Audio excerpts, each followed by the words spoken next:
Welcome to The Explainer. Today, we're taking those abstract financial formulas and turning them into your personal guide for, well, financial time travel. And no, you definitely won't need a DeLorean for this one. If you've ever found yourself wondering how money grows, shrinks, or just fundamentally changes value depending on exactly when you're holding it in your hands, you're in the right place.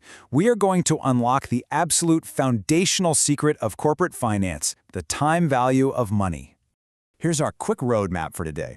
We'll start with the core principle, move into present and future value, check out the power of compounding, look at annuities and multiple cash flows, and then wrap it all up with some real-world financial decisions.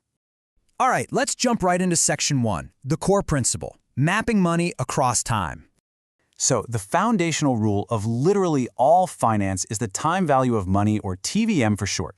It's basically the concept that a single dollar in your hand today is fundamentally worth more than a dollar promised to you sometime in the future. Now, you might be asking, why is that?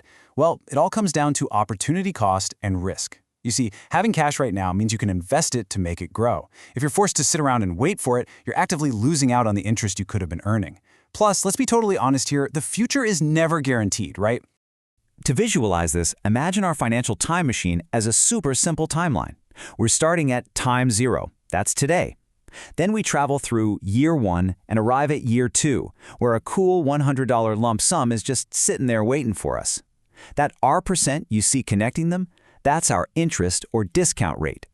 Think of it as the exact mathematical bridge connecting your money's present directly to its future.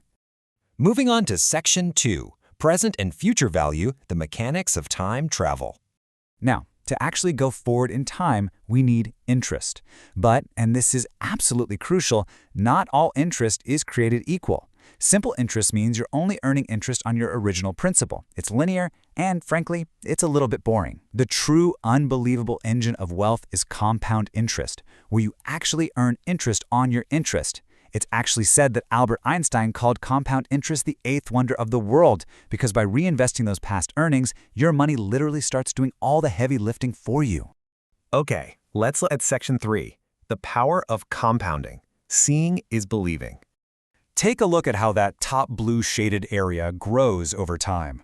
That right there is your interest making its very own interest. Say we start with just a $100 original investment at a solid 10% annual rate. Those green bars, they represent your base principal and the simple interest. But that expanding blue area on top, that's pure compounding. By year 5, you don't just have $150, you actually have $161.05. That extra $11 might not seem like a lot, but that is compounding in action. So here's the really crucial takeaway. For a given interest rate, the longer you leave that money alone and the higher the rate is, the steeper your future value is going to climb into the sky. Just look at how these lines fan out over a 10-year period. Down at a 0% rate, your dollar just stays totally flat. Boring, right? At 5%, it slopes up pretty gently. But if you hit 20%, that line arcs aggressively upwards. Time and your interest rate are basically the two ultimate accelerators of wealth. Conversely, if we throw the time machine into reverse to find present value, which we call discounting, a higher interest rate and a longer time period actually shrink what that future money is worth to us today. Notice how these lines are curving downwards now? Think about it. If someone promises you a single dollar 10 years from now, but your required rate of return is 20%, that future dollar is really only worth about 15 cents to you right now. The main takeaway? The further away the money is, the less power it actually has today. Which brings us to Section 4, annuities and multiple cash flows, complex timelines. Real life isn't usually just one lump sum, is it? When you've got a series of equal, regular payments, think of paying your monthly rent, your car loan, or maybe getting steady retirement checks, we mathematically refer to that whole setup as an annuity. And here's the cool part. As long as the payment amount is the exact same every time, and the gap between those payments is perfectly regular, you can actually use specialized formulas to calculate the present or future value of that entire stream of cash all at once. But what happens if the payments aren't perfectly equal? Well, if you're offered a series of uneven payments over, say, 4 years, you just bring each one back to the present individually. We use our discount rate to find the total value today. For example, if we discount a growing cash flow at a 12% rate, that $200 in year 1 is only worth about $178 today. And that $800 all the way out in year 4, it's worth just over $500 right now. But when you add them all up, this entire 4-year stream is worth exactly $1,432.93 in today's money. Seeing this mapped out on a timeline really just proves the math. Every single individual future cash flow has to take its very own separate trip back to time zero. And naturally, the further out on the timeline that cash flow originates, the more times it gets divided by our 12% interest rate. This specific discounting method is exactly the secret sauce major corporations use to value complex multi-year projects. It's literally how they decide if a project is actually worth investing millions of dollars into today. All right, let's wrap things up with Section 5, Real-World Financial Decisions, Applying the Math. Okay, imagine this dream scenario. You just won a $10 million sweepstakes. Sounds absolutely life-changing, right? Well, usually it's paid out as an annuity. You're getting about $333,000 a year for 30 years.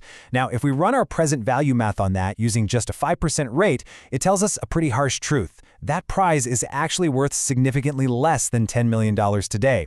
Because those final payments are 3 whole decades away, they get heavily discounted. So sorry to break it to you, but you aren't truly a 10 millionaire on day one. Let's look at something a bit more relatable, like buying a house. Let's say you can afford an $840 monthly payment on a 30-year fixed loan at 6%. What's the maximum bank loan you can take? Let me tell you, this is definitely not a guessing game for the bank. It is a strict present value calculation of a monthly annuity. We're taking 360 future monthly payments of $840 and we are dragging every single one of them all the way back to today. And pretty dramatically, the math reveals that your magic number is exactly $140,105. That number, combined with your down payment, sets your absolute maximum house price. When you factor in a $20,000 cash down payment and account for closing costs, this present value figure is exactly what dictates the neighborhood you can afford to shop in. Honestly, by mastering this math, you're taking total control over your own financial reality. So knowing that a single dollar today gives you the power to invest and grow, I want to leave you with this final thought. What is your own personal discount rate? Because every single time you wait to get paid or you delay making an investment, you are paying an invisible cost. You really need to understand the time value of money, demand growth for your patience, and start engineering your wealth today. Thank you so much for joining me on this explainer, and hey, keep calculating.